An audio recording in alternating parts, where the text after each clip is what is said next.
জানিতে চাই দয়াল তোমার আসলে নামটা কি? তুমি এসো না, একটু এসো, শরীর খারাপ হয়েছে একটু। জানিতে চাই দয়াল তোমার আসলে নামটা কি? জানিতে চাই দয়াল হরি বল হরি বল। আসল নামটা কি? জানিতে চাই দয়াল তোমার আসলে নামটা কি? ও গো জানিতে চাই দয়াল তোমার আসল নামটা কি? মরা কত নামে এই ধরা ধামে,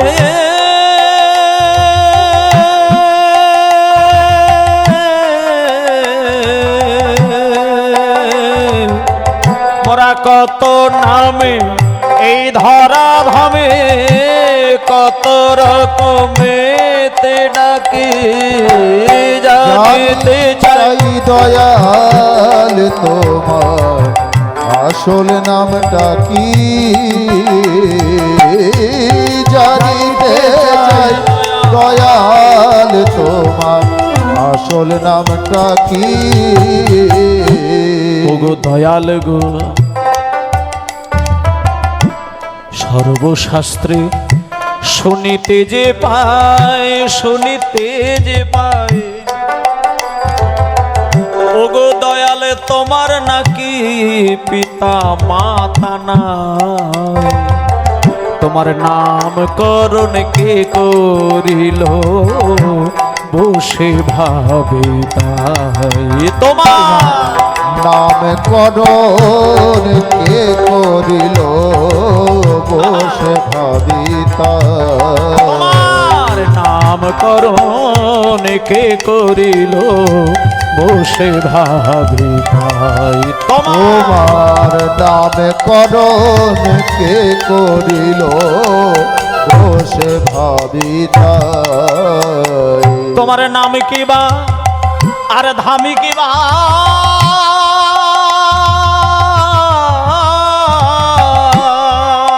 তোমার নামে কিবা ধামে কিবা?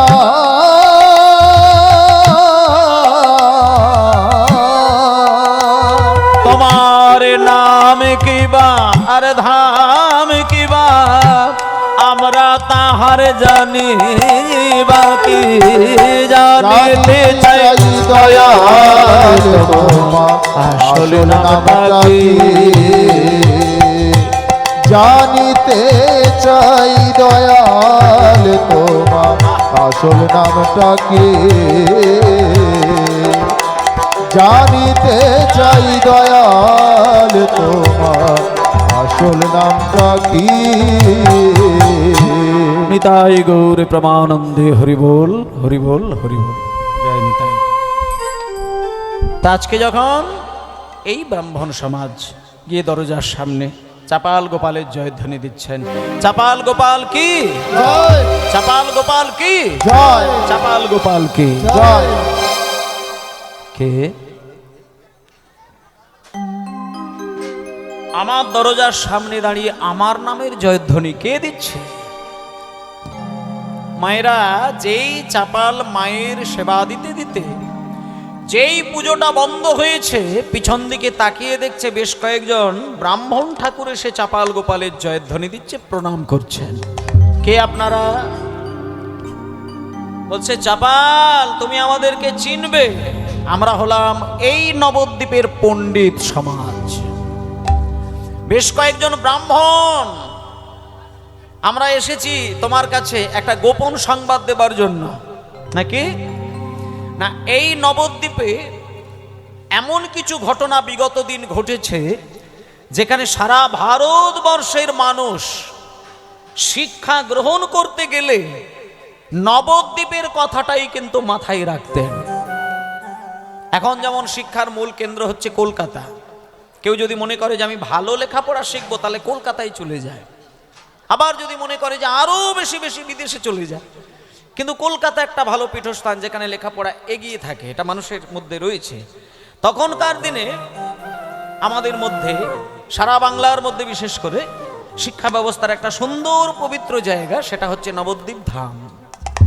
সেই নবদ্বীপ ধামে চাপাল বাবা ঠাকুরকে বলছেন ওই ব্রাহ্মণ মণ্ডলীগণ যে, হে চাপাল বাবা ঠাকুর, এই নবদ্বীপে জ্ঞানী গুণী মানুষের আদান প্রদান ঘটে, যারা লেখাপড়া শেখার জন্য চিন্তা ভাবনা করে তারা নবদ্বীপের মাটিতে এসে বসবাস করে, কিন্তু এই নবদ্বীপের মাটিতেই কিছু অরাজকতা দেখা দিচ্ছে, কিছু অধর্ম দেখা দিয়েছে।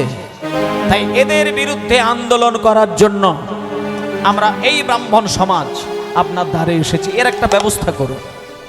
তখন চাপাল গোপাল কি বলছেন দেখুন মায়েরা, চাপাল গোপাল হাত জোড় করে বলছেন, নবদ্বীপে অধর্মের আন্দোলন হচ্ছে মানে হচ্ছে, শোনো চাপাল, ব্রাহ্মণ আর চণ্ডাল, মূর্খ আর পণ্ডিত, আচ্ছা এরা কি কোনোদিন এক হতে পারে চাপাল? একজন ব্রাহ্মণ অব্রাহ্মণের হাতে জল খাবে, একজন অব্রাহ্মণ ব্রাহ্মণের সঙ্গে মেলামেশা করবে, হ্যাঁ থাকা খাওয়া করবে, এগুলো কি ঠিক? চাপাল গোপাল বলছে মানে এই নবদ্বীপে ওই জগন্নাথ মিশ্রের ছেলে নিমাই এমন এমন কিছু নিয়ম নীতি তৈরি করছে যেটা মানব সমাজ রসাতলে চলে যাচ্ছে। তারা, সে বলেছে উঁচু জাত নিচু জাত ওসব বাছাবাছি করা যাবে না, মূর্খ পণ্ডিত এসব বাছাবাছি করা যাবে না, ধনী দরিদ্র এসব বাছাবাছি করা যাবে না, শুধু নাকি বাহু তুলে হরি বল বললেই নাকি উদ্ধার হয়ে যায়। তা আমি বলতে চাইছিলাম কি, যে এই রকম নিয়ম যদি চলতে থাকে, এককালে ব্রাহ্মণ বলে কি কিছু থাকবে? চাপাল গোপাল কিছুক্ষণ পরে বলছে, শোনো বাবা শোনো, নিমাই কৃষ্ণকে ভালোবাসে, নিমাই রাধা কৃষ্ণের গুণকীর্তন প্রচার করে, হরিনাম করে, আর আমি মাকে ডাকি, তাহলে আমার সাধনাটাও ভগবানেরই সেবা, কারণ মা কালীর পুজো করা মানে কৃষ্ণকেই পাওয়া। তা সুতরাং নিমাই যদি কৃষ্ণ ভজন করে আর আমরা যদি একভাবে মাকে ডাকি, আর আপনারা ব্রাহ্মণ সমাজ আপনারা যদি সেই পুজো পাঠ নিয়মবিধি আচার আচরণের মধ্য দিয়ে দিন কাটান, এতে দোষ কিসে? এতে তো দোষ নেই। শোনো, যে যে ভগবানকে দেবতাকে ডাকুক না কেন, ফুলটা কিন্তু গড়িয়ে গড়িয়ে কিন্তু কৃষ্ণের কাছেই যায়। মায়ের পুজো করলেও কৃষ্ণ পুজো হয়, সরস্বতী পুজো করলেও কৃষ্ণের পুজো হয়, কালী দুর্গা পুজো করলেও কৃষ্ণের পুজো হয়, আর শিব ঠাকুরের চরণে অঞ্জলি দিলেও সেটা কৃষ্ণ চরণে চলে যায়। এবং এর সত্য প্রমাণ মায়েরা, এই মনে করুন সরস্বতী পুজো হবে, কদিন পরেই তো সরস্বতী পুজো হবে, দুদিন পরে, আপনারা খেয়াল করে দেখবেন তো, সরস্বতী পুজো যখন হবে, আপনারা একটু দুদিন পরে হবে, আমার কথাটা শুনে একটু ভালো করে কান করবেন। ব্রাহ্মণ ঠাকুর সরস্বতী পুজো শুরু করার শুরুতে দেখবেন বাম হাতে একটুখানি গঙ্গা জল নেবে, আর 3 বার মুখে ছিটে মারবে, আর বলবে ওং বিষ্ণু, ওং বিষ্ণু, ওং বিষ্ণু।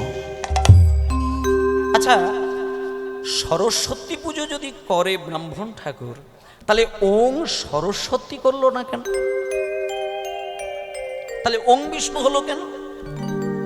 শুধু তাই নয়, যখন দুর্গা পুজো হয় দেখবেন দুর্গা পুজোর সময়তেও ব্রাহ্মণ ঠাকুর বলেন ওং বিষ্ণু, এটা দিয়ে শুরু হয়, কিন্তু ওং দুর্গা এটা দিয়ে শুরু করলো না। তারপরে দুর্গাপুজোর ঠিক মাঝখানে যখন ওই 16টা জিনিস, ষোড়শদার উপাচারে, ষোড়শ পূজা তো, 16টা জিনিস যখন মা দুর্গাকে, জগদ্ধাত্রীকে নিবেদন করেন, ব্রাহ্মণ ঠাকুর কিন্তু বলেন এতদ অধিপতয়ে সে বিষ্ণবে নমঃ, এটা বলবে। আবার যখন ষষ্ঠী সপ্তমী অষ্টমী নবমী দশমী কেটে গিয়ে যখন সেই একবারে পুজো সমাপ্ত হয়ে যায়, তখন আবার ব্রাহ্মণ ঠাকুর বলেন, এতদ কর্মফলাং শ্রীকৃষ্ণ পদে সমর্পিতা। তাহলে বিচার করে দেখলে কিন্তু পুজোটা আপনি যে দেবতারই করেন না কেন, পুজোর আসল ভক্তি কিন্তু কৃষ্ণ চরণে চলে যায়। নিতাই গৌর প্রেমানন্দে হরি বল। তাহলে আমাদের মিছে মিছে দুর্গা পুজো করা, শুধু শুধু কালী পুজো করা, শুধু শুধু জগদ্ধাত্রী পুজো করা, শুধু শুধু মা সরস্বতী পুজো করা, বলছেন না। শুনে না, আমরা বিভিন্ন দেবদেবতার পুজো করি কিন্তু কৃষ্ণকেই পাই, তাহলে আমরা বিভিন্ন দেবতার পুজো করি কেন? তার কারণ হলো এটাই, শাস্ত্র বলছে সর্বদেবী পুজিবে না হবে তৎপর, সবা হইতে মাগি লবে কৃষ্ণ ভক্তি বল। তুমি সরস্বতী পুজো করলেও কৃষ্ণের চরণ পেতে হবে এই বাসনা থাকতে হবে, লক্ষ্মী পুজো করলেও কৃষ্ণকে পাবো এই বাসনা থাকতে হবে, আর কালী পুজো করলেও কৃষ্ণ বাসনা থাকতে হবে, কারণ মা কালীর শক্তি ছাড়া কোনোদিন ভজনে মন বসানো যাবে না। যে দেবতাই পুজো করবে না কেন তোমাকে কৃষ্ণকেই ডাকতে হবে। তাই শোনো ব্রাহ্মণ সমাজ, তোমরা আজকে আমার কাছে এসেছো, তা আমি চাপাল গোপাল হয়ে তোমাদের একটা কথা বলি, ও যদি হরি কথা বলে সুখ পায় পাক, আর আমরা যদি কালী কথা বলে সুখ পাই আমাদের দুঃখ নেই, আর তোমরা যদি ব্রাহ্মণগণ পুজো পাঠ বিধি করে আনন্দ পাও তাতে তো কোনো দুঃখ থাকার কথা না। তা কাজেই হরি কথা বন্ধ করার তো মানে হয় না। তখন এই 10 ব্রাহ্মণের মধ্য দিয়ে এক ব্রাহ্মণ বললেন, চাপাল বাবা ঠাকুর, হরি নাম করছে নিমাই করুক, ছোট জাত উঁচু জাতকে এক জায়গায় এক পাতে খাওয়াচ্ছে খাওয়াক, ওতে করে দুঃখ নেই, কিন্তু চাপাল হরিনামই যদি করবে তাহলে রাত্রির 12টার পরে শ্রীবাসের ঘরে দরজা জানালা বন্ধ করে দিয়ে নীরবে কিসের হরিনাম হয়? হ্যাঁ, ভগবানের নাম যদি করবে তাহলে দরজা বন্ধ কেন, জানালা বন্ধ কেন? জনা কয়েক ভক্তকে নিয়ে মাঝরাত্রিতে হরিনাম কিসের? আমার মনে হচ্ছে ওটা ভালো কিছু নয়, এর একটা বিহিত করুন। এই দেখুন মায়েরা, এইবার কাণ্ড ঘটে গেল। মানে এতক্ষণ চাপাল কিন্তু বাজে কথা বলেনি। এই যখনই বলেছে মাঝরাত্রিতে দরজা বন্ধ করে দিয়ে কিসের হরিনাম, তখন চাপালের একটু সন্দেহ তৈরি হলো। চাপাল তখন বলছে, হে ব্রাহ্মণগণ শোনো, তোমরা এটা সত্য কথা যে হরিনাম যদি করবে তাহলে মাঝরাত্রিতে হরিনাম করবে কেন, আর দরজা বন্ধ করে হরিনাম করবে কেন? তোমরা বরং একটা কাজ করো, তোমরা যে যার বাড়িতে ফিরে যাও, আমি চাপাল গোপাল, আমাকে এর সত্য প্রমাণ করে দেখতে হবে। আমি নিজে দেখব ও আসলে দরজা বন্ধ করে দিয়ে হরিনাম করে নাকি দুষ্টু কোনো চিন্তায় ওরা নিজেদেরকে ডুবিয়ে রাখে। আমি এক্ষুনি দেখব। তোমরা যাও, যে যার কাজে বেরিয়ে যাও। আমি আজকে চাপাল গোপাল হয়ে কথা দিলাম, আজকে আমি নিমায়ের হরিনাম শুনব ও আসলে মাঝরাত্রিতে কি করে।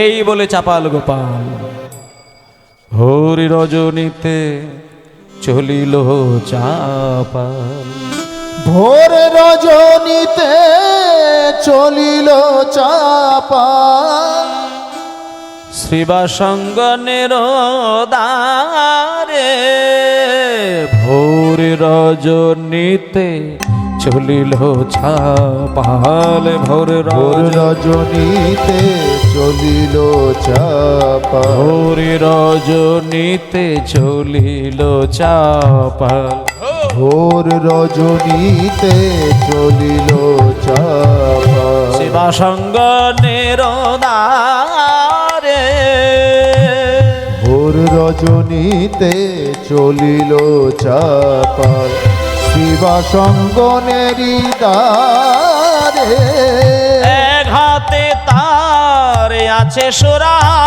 ভণ্ড, এক হাতে তার আছে সুরা ভাণ্ড, এক হাতে তার আছে সুরা ভণ্ড, এক হাতে তার আছে সুরা ভণ্ড।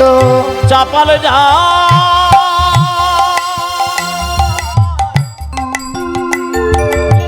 হরি হরি বল। চাপাল যা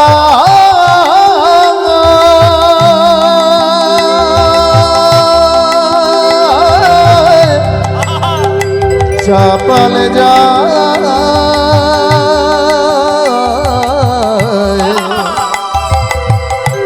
চাপাল যা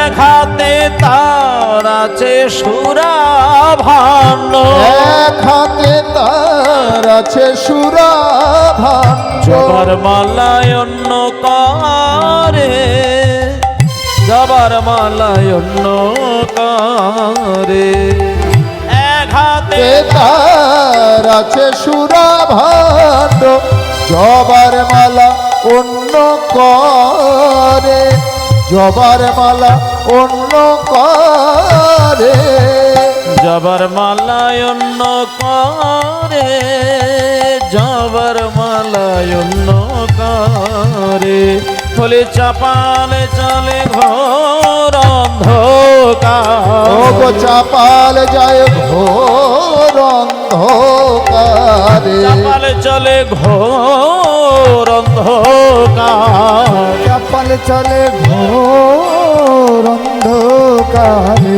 জবার মালা লয়ে করে, চাপাল চলে ঘোর অন্ধকার, ও গো জবার মালা লয়ে করে, চাপাল চলে ঘোর অন্ধকারে, জবার মালা লয়ে করে, জয় কালী বলে জবার মালা লয়ে করে, জয় কালী বলে, জবার মালা লয়ে করে, জয় কালী বলে, ও গো চাপাল চলে ঘোর অন্ধকারে, চাপাল চলে ঘোর অন্ধকারে, জবার মালা লয়ে করে, জবার মালা লয়ে করে, লয়ে করে, জবার মালা লয়ে করে।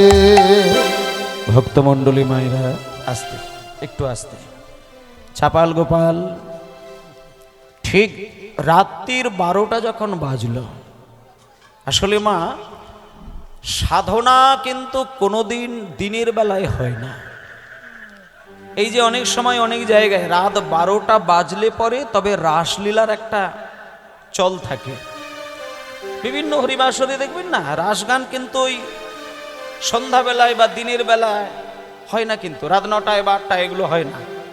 আমাদের মধ্যে একটা প্রথা আছে কি, যে রাসগান হতে গেলে রাত 12টা বাজলে তবে রাসগান শুরু হবে। তাহলে এই রাত্রির 12টা কেন হয়, এখানে একটা গভীর শিক্ষা রয়েছে। দেখুন, সাধনা দিনের বেলা যতটা তীব্র হয় তার থেকে মাঝরাত্রিতের পরে সাধনা আরো গভীর হয়ে যায়।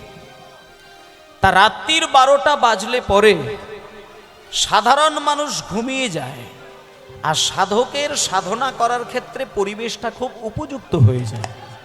তা সেই জন্য রাত্রির 12টা যখন বাজে, যারা গভীর সাধনায় ডুব দেবেন বলে প্রতিশ্রুতিবদ্ধ থাকেন, তারা কিন্তু দিনের বেলাটা সাধারণভাবে চলাফেরা করলেও রাত 12টা যখন বেজে যায় তখন তারা ভগবানের চরণের জন্য গভীর সাধনায় নিজেদেরকে ডুব দেয়। হরিবোল হরিবোল। তা আজকে চাপাল ঠিক রাত্রির 12টা যখন বাজে, মহাপ্রভুর ওই হরিনামকে বন্ধ করবেন বলে আসতে নিমাই নাকি দরজা বন্ধ করে দিয়ে হরিনাম করে। তা বেশ, আমায় দেখতে হবে নিমাই রাত্রির বেলা হরিনাম করবে কেন, এটা আমাকে দেখার দরকার। এই বলে মায়েরা ঠিক রাত্রির 12টায় গভীর রাত্রিতে পাপা করে ঘোর অন্ধকারে অমাবস্যার রাতে এক এক করে গিয়ে যখন শ্রীবাসের ঘরের জানালায় কান দিয়েছে,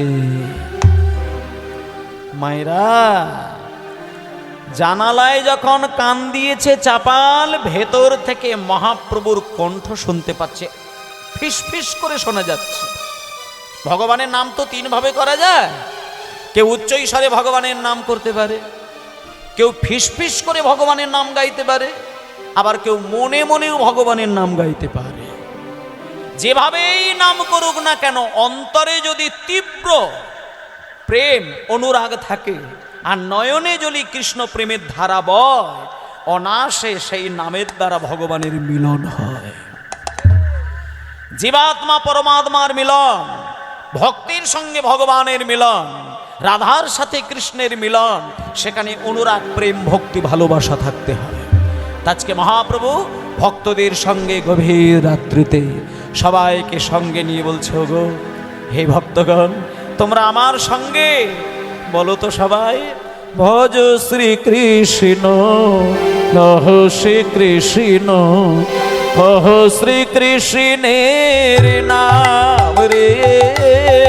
ভজ শ্রীকৃষ্ণ কহ শ্রীকৃষ্ণ, লহ শ্রীকৃষ্ণের নাম রে।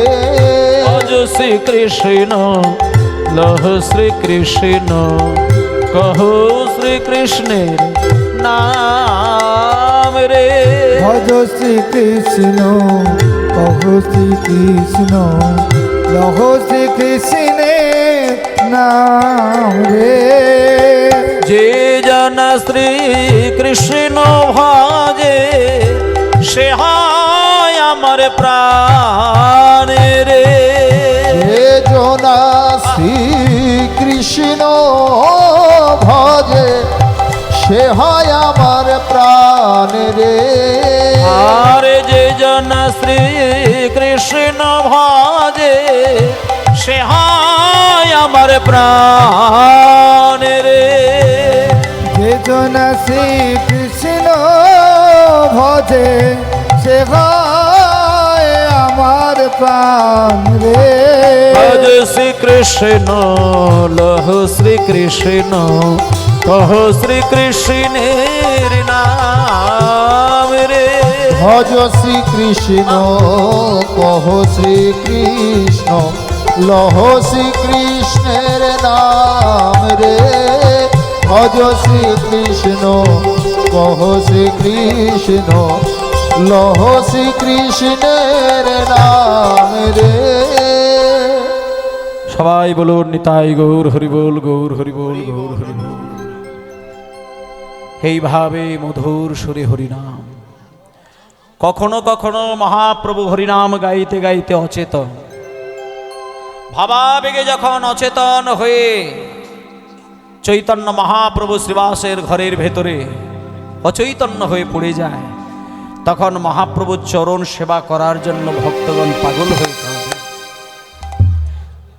যখন এইভাবে লীলাময় হরি, লীলাময় হরি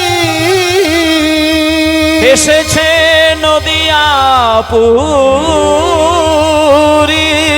নদিয়া পুরী, রাধার প্রীতি লয়ে বুকে, রাধার প্রীতি লয়ে বুকে।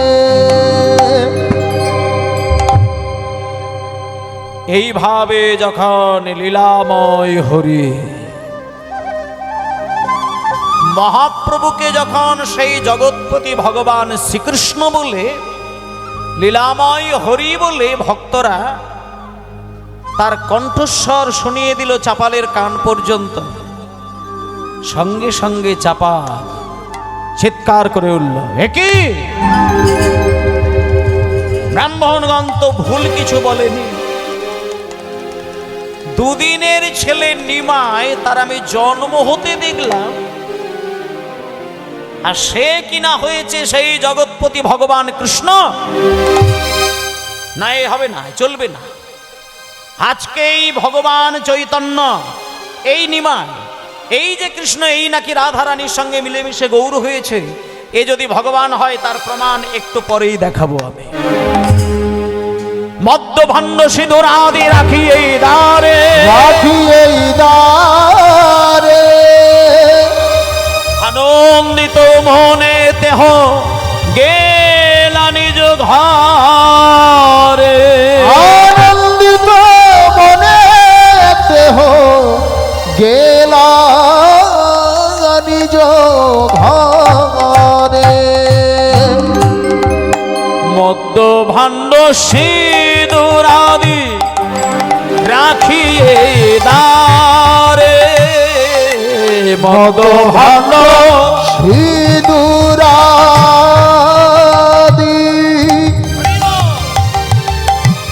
রাখি এই দ্বারে, মদ্য ভাণ্ড সিঁদুর আদি রাখিয়ে দ্বারে, মদ ভাণ্ড সিঁদুরাদি রাখি এই দ্বারে। মনের আনন্দতে দেহ গেলা নিজ ঘরে। মনের আনন্দে সে গেল নিজা ঘরে। ও গো মনের আনন্দে দেহ গেলা নিজ ঘরে। মায়েরা, চাপাল মা কালীর পুজো করে, মাঝে মধ্যে মদ্যপান করে। মায়ের পুজো করতে গেলে ওমা মদ্য, মাংস, মৎস্য, মুদ্রা এবং মৈথুন, যাকে বলা হচ্ছে পঞ্চমকারের ডালা সাজিয়ে মাকে তামসিক পুজো দেওয়া হয়। চাপাল যখন মাকে পুজো করে মদ্য, মাংস, মৎস্য, মুদ্রা, মৈথুন পঞ্চমকার দিয়ে ডালা সাজিয়ে মাকে সুন্দর করে পুজো দেয়। সেই পঞ্চমকারের ডালার মধ্যে দিয়ে জবা ফুল, সিঁদুর আর মদ, আর সেই সঙ্গে মাংসের চিহ্ন রাখার জন্য ছাগ মুন্ডু কেটে তার দরজায় ঝুলিয়ে দিল। এই দেখুন, এখানে একটা কথা বলি, এই মদ্য ভাণ্ড, সিঁদুর, ছাগমুন্ড এগুলো ভোগের সামগ্রী হিসেবে এখানে দেখানো হয়, কিন্তু বৈষ্ণব ভোগের পথ দিয়ে যায় না, বৈষ্ণব ত্যাগের পথ দিয়ে ভগবানকে সেবা করে। বিশেষ করে শ্রীবাস পণ্ডিত, তিনি পূর্ণ ত্যাগী বৈষ্ণব, আর সেখানে বৈষ্ণবের গমনাগমন হয়।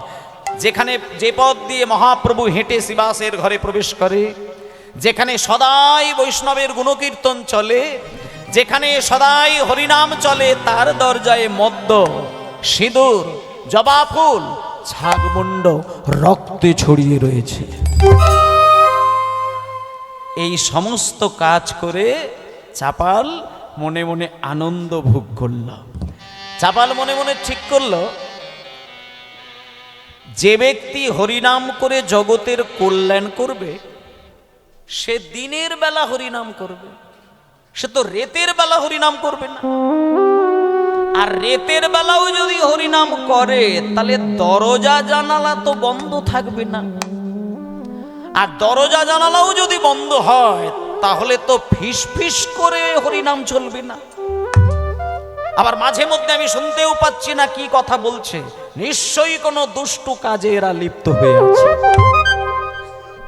নবদ্বীপের লোকে ভাবে নিমাই হরিনাম করে, নবদ্বীপের লোকে ভাবে নিমায়ের বাড়িতে বৈষ্ণবের গমনাগমন হয়, নবদ্বীপের মানুষ ভাবে নিমাই মহাপণ্ডিত, নবদ্বীপের মানুষ ভাবে নিমাই হরিকথা প্রচার করছে। আজকে আমি প্রমাণ দিয়ে দেব নিমাই হরিনাম করছে কিনা। এই বলে একটা বড় ছাগলের মাথা দরজার বাইরে ঝুলিয়ে দিল। কাটা মুন্ডু থেকে রক্ত ছড়িয়ে ছড়িয়ে শিবাসের ঘরের বাইরেটা ভিজে গেল। চারিদিকে সিঁদুর ছড়িয়ে দিল, মদ ছড়িয়ে দিল।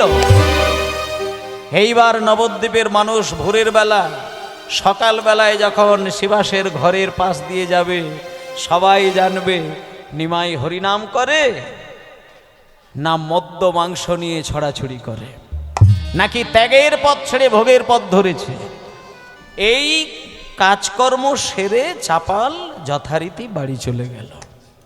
আর এদিকে দেখতে দেখতে রাত 12টা গড়িয়ে 1টা বাজলো, 2টো বাজলো, ধীরে ধীরে ভোর হলো। ঠিক যখন ভোর হয়ে আসছে, এবার তো মহাপ্রভু ঘরে আর থাকবে না, এবার তো বেরিয়ে যাবে। 3:20, 3:40 ভোরের বেলা যখন হয়ে যায়, তখন সেটা ব্রহ্ম মুহূর্তের প্রভাব তৈরি হয়। মানে 4টে বাজা মানে একজন বৈষ্ণব সে কোনোদিন ঘরের মধ্যে ঘুমাতে পারে না।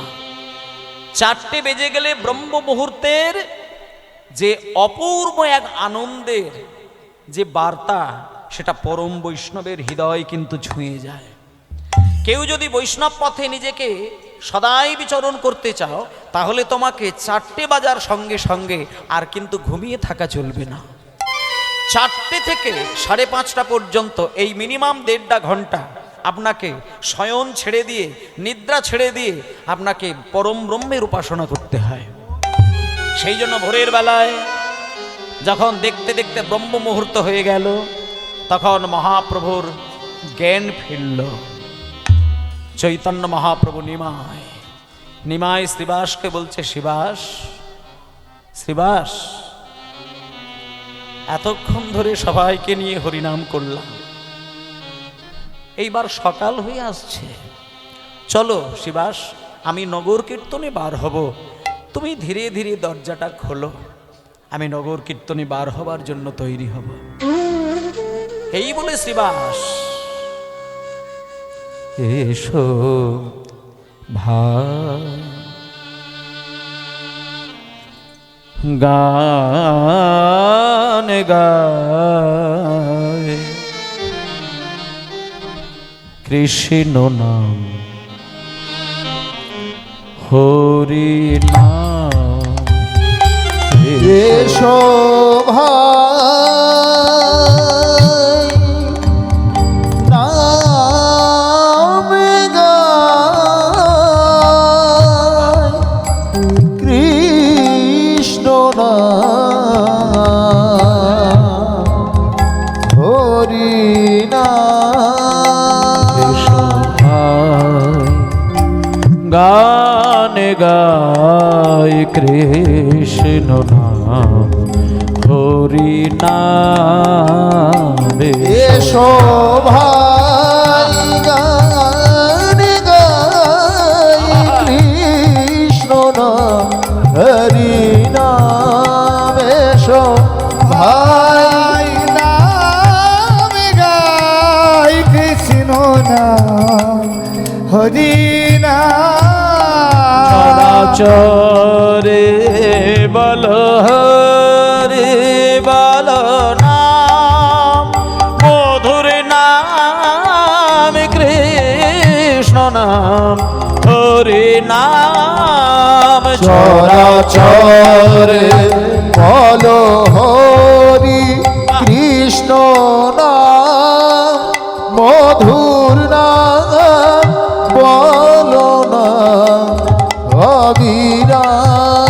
চরাচরে বল হরি বল নাম, মধুর নাম কৃষ্ণ নাম হরি নাম। চরাচরে বলো হরি কৃষ্ণ নাম, মধুর নাম হরি নাম বলো না।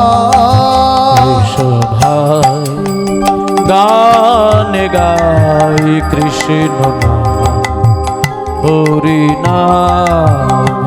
এসো ভাই নাম গাই কৃষ্ণ নাম হরি নাম, এসো ভাই নাম গাই কৃষ্ণ নাম হরি নাম। এসো আমরা সবাই নগর কীর্তনে এইভাবে হরিনাম করব। শ্রীবাস, তুমি দরজাটা ধীরে ধীরে খোলো। এই বলে মায়েরা ঠিক ভোরের বেলায় শ্রীবাস মহাপ্রভুকে ঘরের মধ্যে একটু অপেক্ষা করতে বলে ধীরে ধীরে তখন দরজাটা খুলল। দরজা খোলার সঙ্গে একই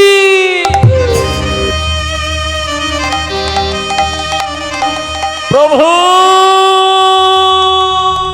আমার প্রভু, আমার প্রভু, প্রভু গো,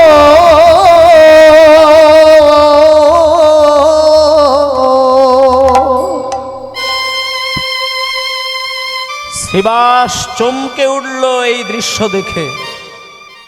আমার দরজায় সিঁদুর, আমার দরজায় ছাগমুণ্ড। শ্রীবাস মুখে কোনো কথা নয়। মায়েরা, মহাপ্রভু কিছু বুঝতে পারার আগে, নিজে কষ্ট করে তড়িঘড়ি করে নবদ্বীপের মানুষের চোখে পড়ার আগে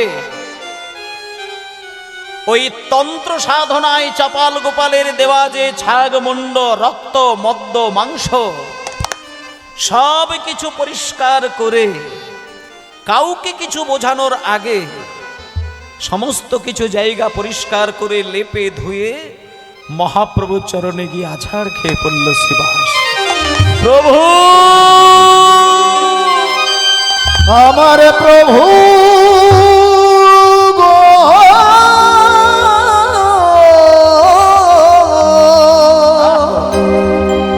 প্রভু গো,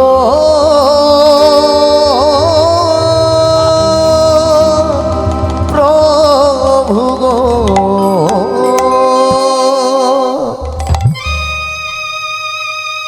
মহাপ্রভু সকালবেলায় প্রভাতী কীর্তনে বার হবেন বলে ধীরে ধীরে নিজেকে তৈরি করছেন, কিন্তু শ্রীবাস কিছুক্ষণের মধ্যে এই সমস্ত কিছু পরিষ্কার করে মহাপ্রভুর কাছে এসে যেই আছাড় খেয়ে পড়ল, সঙ্গে সঙ্গে মহাপ্রভু শ্রীবাসের বদনের দিকে তাকিয়ে পরিষ্কার বুঝতে পারলেন। মহাপ্রভু বললেন, শ্রীবাস,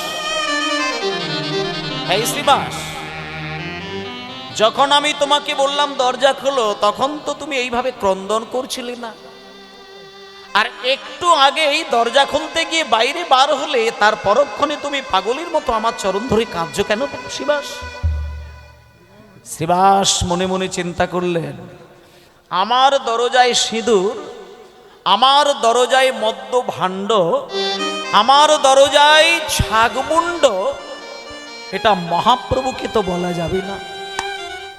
তাই মহাপ্রভুকে না বলার জন্য শ্রীবাস কথাটাকে একটু ঘুরিয়ে বলে দিলেন যে, প্রভু,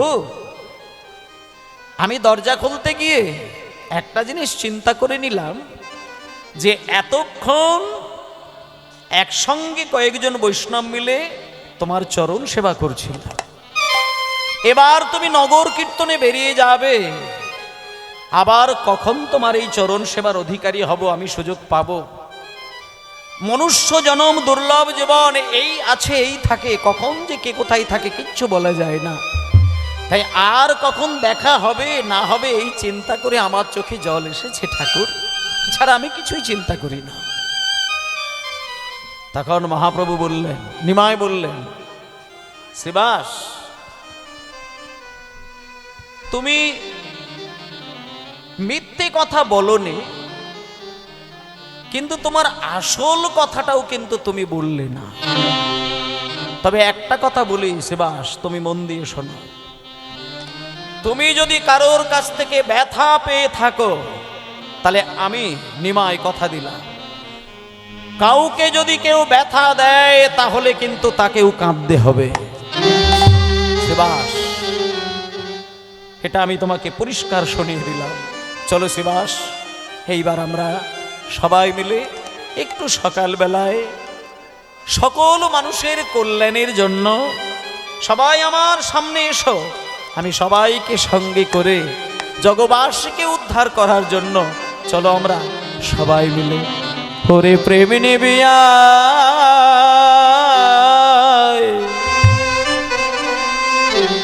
ওরে প্রেম নেবি আয় বদন ভরে বলে রে হরি নাম।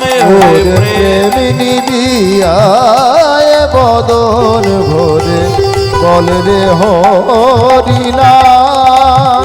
প্রেম নিবিয়ায় বদন ভরে বল রে হরি নাম। এনেছিল এই প্রেম এনেছিল ব্রজের বাঁকা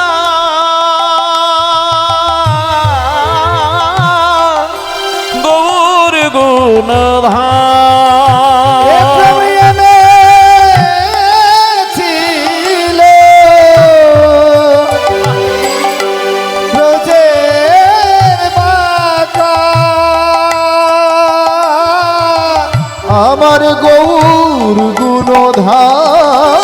প্রেম নেবি আয় বদন ভরে বল রে হরি নাম। ওরে প্রেম নিবিয়ায় বদন ভরে বল রে হরি নাম।